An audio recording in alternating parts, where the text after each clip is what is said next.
Welcome to How Women Inspire. You are in for a treat. The inspiration you're going to get today from Brandy Goolsby is going to knock your socks off. She is all about empowering, elevating developers, and driving innovation. And all of us need this so very much in today's environment with AI and everything going on. If we're not innovating, we're probably going to the back of the bus. Brandy's work is centering on equipping developers with the tools and in the environment where they can create exceptional customer experiences. She's worked with industry giants like Ford and Stellantis and GM and Wind River, all shaping their partnerships that are strategic and pioneering on different breakthrough technologies. Brandy has also been, so she's amazing in all those ways, but I have seen the love outpouring and the care outpouring from this unbelievable leader. She has been engaged with our How Women Lead community and just been such a tremendous partner and leader, giving of herself, which is just such a gift for all of us. Thank you, Brandy, for being the kind of leader we all aspire to be. And thanks for being with me today. No, thank you, Julie, for such a warm and kind introduction. I am super excited to be here, and thank you for having me on this platform. I'm looking forward to sharing my experiences in tech, as well as continuing the conversation around how do we continue to uplift and inspire women. Right. Okay. So let's start off with some fun, though. We're recording this in the new year. Do you have a theme song or a song that's like your walk-on music or the thing you listen to on the beach where you need a little lift, or you want to celebrate? I do actually. So that song, and it always, I don't know why this song has captured my attention, but it's Eye of the Tiger by Oh, Survivor. Yeah. 100%. I was a girl athlete. I'm telling you, I get it. Yes. It's like, Yes. hey, we're in. Exactly. It's all about like resiliency, being like Yeah. pushing through obstacles, right? And Yeah. continuing to just power through it despite what you may be experiencing externally. It's like, keep going. Okay. I have to tell you, you're very warm and sweet. I kind of wouldn't have called it. Like, I think that's a new dimension of you that I'm learning today, which is kind of fun. So let's start this conversation. There's so many things we should talk about. Well, let's talk about this really transforming technology landscape. What do you think are the biggest challenges that organizations are facing and when they're trying to stay relevant and innovate and this constant need to innovate? Great question, Julie. And it's so interesting because as you think about like innovation and where it's going, the focal point of that is software, right? Software defined everything is everywhere in every industry. And so for me, when I think about your question, it's curious because it's two camps, right? How do you get out of the comfortable and familiar and migrate to the new and the different, but yet transforming, right? And so how do you create that path to get you there, right? And you have to stay, in my mind, in a constant state of learning, growing, and applying. And you need to be doing this always at all times because the opportunities are always presenting themselves. And if you're not ready, then you're literally going to, as you stated earlier, get left behind. You're going to miss the boat. And so you have to think about, how do I innovate? How do I continue to collaborate with others, right? In order to bring these technologies forward. You know, KPMG did a study that I read recently, and it was actually saying that one of the biggest concerns of CEOs is that their teams are not keeping up with the innovation. CEOs are more concerned about than their boards or their senior leadership, which is probably a problem. And I have to say, sometimes I feel like that same way. It's like, hey, you guys, come on, get with the AI tools. Let's get going. Can't keep doing the same thing we've always done. We certainly need to, you're going to get You have worse to outcomes because experiment. the world You keeps have to evolving. experiment. Yeah. Yeah. How do you create an environment with your team or with, I know you're also all about partnerships. How do you, some people get fatigued from it. How do you keep people's excitement around it? I think you as a leader, you have to keep your energy up. You got to keep your zeal and your zest up because people feed off of that. And when they feed off of that, that inspires them to think about things in a different way. And as a leader, you have to cultivate this innovative mindset, right? This shift. And you have to help them to think through where they might feel like we should be doing status quo, but maybe think about this differently, think bigger and be more innovative in the approach, right? Because if you stay stagnant and stay consistent in doing what you know is familiar and comfortable, it's not going to work. You're not going to move the needle forward, and you're not going to have the game Yeah. changing Yeah. experience that you're looking for. Yeah. So really it's about the leader and how they show up in many ways. They Where set the it's tone. excitement. It's like Yeah. this is the fun part of your own learning edge with your team. You Yeah. also are big in strategic partnerships. Can you give me an example or some highlights of like the very best strategic partnerships look like what? That's a great question. So when I think about strategic partnerships, I think about like a lot of people, they're very talented, very gifted. You can do a lot on your own, right? You can have a level of success on your own. But to truly have kind of these higher level of success, you got to do it in collaboration.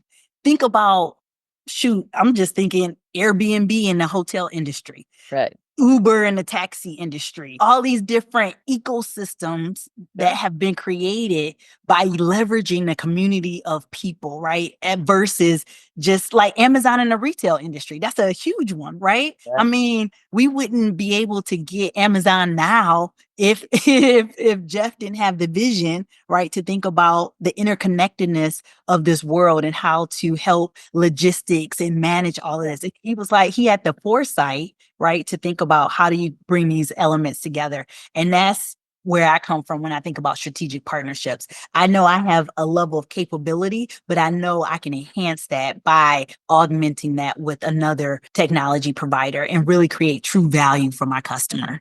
Yeah. Are there things that one that's a mindset, right? But there are things Yeah. that if I'm going to create strategic partnerships with people in that way that can make or break those partnerships and how, I think relationship building's at the center of everything. Like how do you think about, if you're guiding an executive, how do they really set those up for success? Oh, and you said it. Part of it is building strong relationships. But how do you build strong relationships? You do it through open communication, trust, and you have to have a shared vision. You both have to be hit it in the same way. It's kind of like a marriage, right? You can't be going south and the other person going north. You're not going to meet. And so you have to have that shared vision in order to move things forward and to really realize the future that you can align on. And then with that too, Julie, you have to couple that with both partners have to be willing to adjust and adapt to the Right. different market conditions. If Right. they're not willing to Yeah. adjust and adapt, that's going to be a friction Right. full Well, partnership. we've all had partnerships where, either one person's the behemoth or whatever, or it feels extractive. And so, making sure that those partnerships, feel like they're win-win for everybody. Right. And we have agreements up front about what does that win look like. When I meet success, it looks like this. So if I could change topics a little bit and move on to talking about, I mean, your career is amazing. I love seeing the trajectory of everything that you've done. Thank you. Have there been any types of people or mentors in particular that maybe you have worked with? I mean, I know you pay so much forward, but who's been in your journey? Oh my gosh. There's not one person I would single out, but I will say this. I've had mentors throughout my entire career that have been pivotal in terms of helping me to navigate like complex experiences and how to do it in a way that's going to lead to, let's call it a harmonized conclusion, right? And then also just giving me their experiences and just overall guidance and making sure I'm walking in wisdom along the way. So for me, there is this one person that stands out, and I think he set the tone, in my opinion, for how I am today in terms of my mindset. And he really set the tone in terms of, he said to me, he said, Brandy, you need to think about every corporation, anything that you do in your career, you got to think about it strategically and you got to build strong relationships because that's how things are established. And you got to think about where you are, your role, but don't focus on that. Focus on the bigger picture. How does all of these components come together as a whole and how does it work? So he really forced me to think more strategically and really identify Yeah. how do I build good, solid relationships. And it's really about cultivating relationships. Yeah. Yeah. Well, and it's also about like you're literally talking about the advice someone gets when they move into, very senior leadership and board roles, right? How Yeah. can you think about the big picture and be 10 steps ahead of everybody else so that you really can ask those great questions and guide the team? So Yes. Wise counsel, right? How do you Yes. get out of the day-to-day and the muck and get to the big picture? Yes. I'm not asking for permission anymore. I'm not asking for a seat at the table. My friends, this is the first generation of us. We have a huge opportunity. We have power and influence and wealth. And we can start building the tables where we get the prime seats. Today, we want to invite you to join us as investors in venture. I know no one's asked you to do it before. It might be something that seems scary or foreign, but I promise you it's not that different than investing in a mutual fund where your retirement funds are. I want you to lean in and just learn a little bit more. How about making the commitment that in the next 12 months, you can give yourself 12 months to figure it out and to take a step? I want to invite you to be part of the new table of power and influence and wealth. You're invited. I want to sit at the table with you because we're going to make big change. We're going to make the world we've been dreaming of. So you have been part of the How Women Lead community. Do you find other women or other people that sort of in community that are important in your own career trajectory? How does that show up for you? Do you partner with other people? Like, what does that look like? Gosh. So practically, like being around people in community and that are like-minded, that have a similar goal or trajectory or path. Like you might be in different industry, but the goal is the same, right? It encourages me, it supports me, and it lets me know that I'm not an island. I'm not out here by myself, that there is a community of women that's doing similar things and working towards the same goal. And when you hit that rock, right, whatever that obstacle or challenge may be, they can help support you in how to think about it in a different way or a different perspective. So for me, being around like-minded people is like fuel to my engine. If I don't have folks that are on the same page or really understand that, because I don't want no Pollyanna answer. I want real facts and how this works, right? Help me navigate the minutia of what what I'm in front of. You know what? I think I want everybody who's listening to this just listen. A lot of us seek people who will just validate what we're already doing. You are different. You're like, hey, I don't want you to just give me platitudes. I want you to give me really good, push the envelope kind of Yes. insights. And that's probably why you've met such extraordinary success. That's such a very different thing than a lot of us who are like, I find salve in my network connections. So you've got this unbelievable experience and trajectory, and you also have been sort of doing work to get more visible and how lucky are we? I mean, I always say, like, when you shine your light, wait, this is a poem, right? From Marianne Williamson. It's not mine, but you're Mhm. unwittingly giving other people permission to step up and do the same. And you are just such an unbelievable, woman for people to look up to. Like, I want my daughters like Thank you. to see Thank you, you, Julie. right? So why is that important to you? Why are you investing in that for yourself? What are your goals that's going to help? Yeah. So, Julie, this question is actually deeply personal to me. And the reason why it's deeply personal is because when I look at my nieces and even my nephews, right, and I look in their eyes and I see how much they want to make a difference and make an impact, I know I don't want them to get crushed.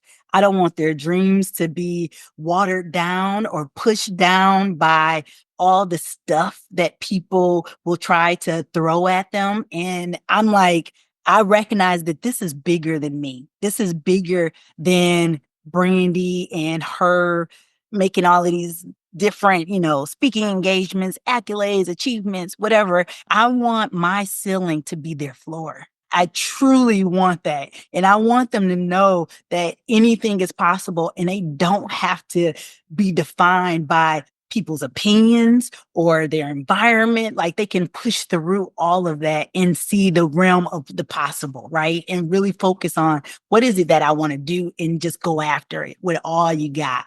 Yeah. And so that's why this is so So, important to so me. you're doing it for everybody else. Yeah, it's like I Okay. want to pass the baton and Yeah. like you got to carry it forward. I love that. My ceiling be your floor. So many of us, though, we've got cultural narratives that about Mhm. the visibility of women, etc.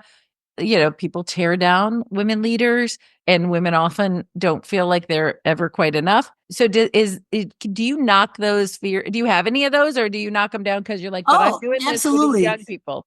Absolutely. We all have these internal Yeah. giants and these things that are speaking to us constantly, right? It's like you got to exert a steady force against that.